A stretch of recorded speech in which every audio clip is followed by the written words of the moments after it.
Good afternoon. I'm Lobsang Sangye, and I'll be giving a workshop tomorrow on how to set up and run democratic government exile. Today, it's a rare privilege, an honor for me to be the presenter of the Václav Havel International Prize for Creative Dissent to three fantastic creative dissenters, whom I'll introduce them and invite them to stage in a few minutes. On a personal note, I came and spoke at the Oslo Freedom Forum in 2013. And I said at that time, what would Buddha do if you sent him an email? No attachment, please. Because attachment is one of the three cardinal sins in Buddhism. So even after 2,500 years, when you receive an email, Buddha's message is still relevant.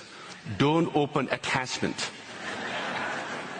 Unless it's from Buddha himself. After 11 years, I also noticed great changes. Number one, the Oslo Freedom Forum has become bigger and better, sophisticated and more powerful. For that, we need to thank Celine and staff members of the Human Rights Foundation and all the volunteers.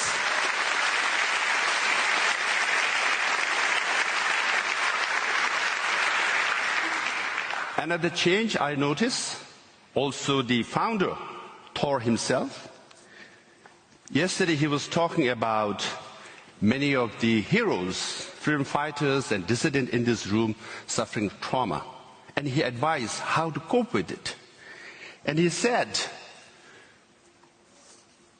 we must have compassion, joy, and empathy. He sounded like a Buddhist monk. If you ask His Holiness the Dalai Lama, he would say the same thing. Now, talking about Buddha and Dalai Lama, we have to talk about karma. We all know what karma is. If you do good things, you earn more positive karma.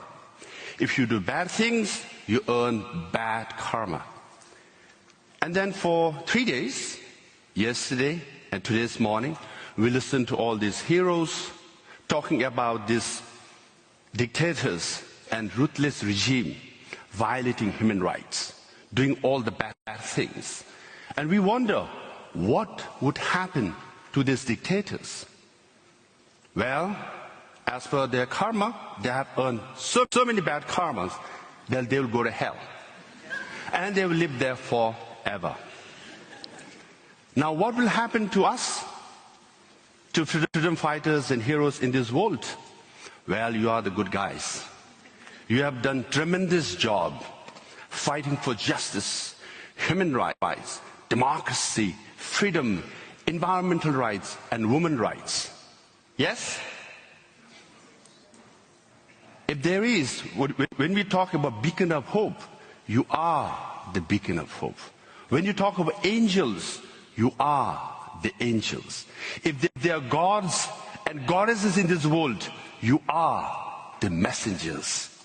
We will bring democracy, freedom, and peace in this world. Because of your tremendous job, all the good things you have done, you have earned so many good karma that we will go to heaven. Dictators will go to hell, we will go to heaven.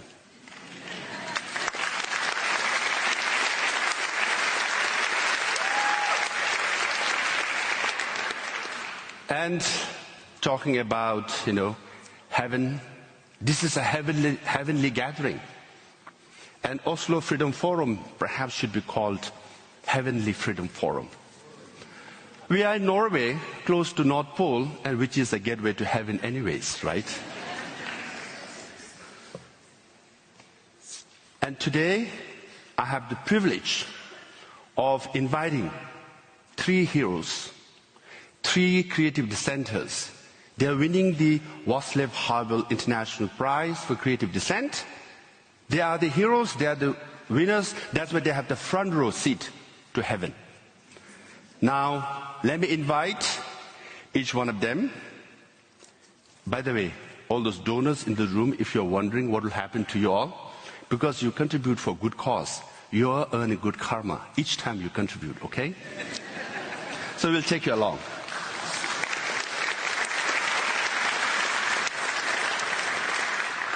Now I'm pleased to announce the recipient of the 2024 Václav Havel International Prize for Creative Dissent, Iranian hip-hop artist Tomas Salehi.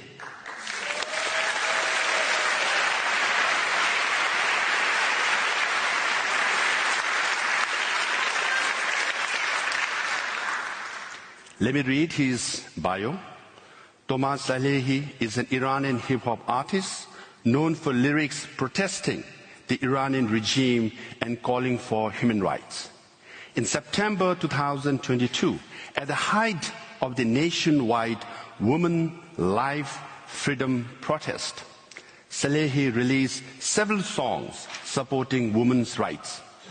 One song, Divination, with the lyrics, "Someone's crime was that her hair was flowing in the wind. Someone's crime is that he or she was brave and outspoken," grew in popularity and was sung throughout the protest. Salehi was first arrested in October 2022 and was released on bail in November 2023 after the Iranian Supreme Court overturned his charges of corruption on earth, propaganda against the system, collaboration with a hostile government, inciting people to murder and riot, and insulting the leadership. On October 27, 2023, he posted a YouTube video describing the torture and forced confession he experienced during his detention. 3 days later, armed plainclothes agent abducted Salehi. He was subsequently charged in 2 trials. On April 2024, just 2 months ago, Salehi was sentenced to death. Sadly, he can't be here, and the award will be received by his associate and friend, Negin Nignam. Please welcome Negin.